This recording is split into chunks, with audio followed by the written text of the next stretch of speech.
Krishna. Doctor এবং সদ্গুরুর কাছে যে সমস্ত লোকেরা যায় তাদের দুটি নির্দেশ দেন। ডাক্তারবাবু ওষুধ দেন, পথ্য দেন। ওষুধ এই নিয়মে খাবেন, এই টাইমে খাবেন, আর পথ্য হচ্ছে এগুলি করবেন না, এগুলি খাবেন না। যে সমস্ত রোগী সেগুলি মানে তারা খুব তাড়াতাড়ি সুস্থ হয়ে যায়।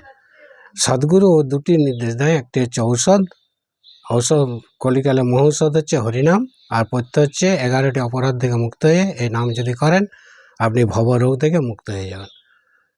এটি শাস্ত্রীয় নির্দেশ আছে। বৃহন্নাথদেব পুরাণে বলেছে, হরের নাম হরের নাম হরের নাম কেবলম কলৌ নাস্তেব নাস্তেব নাস্তেব গতিরন্যতা।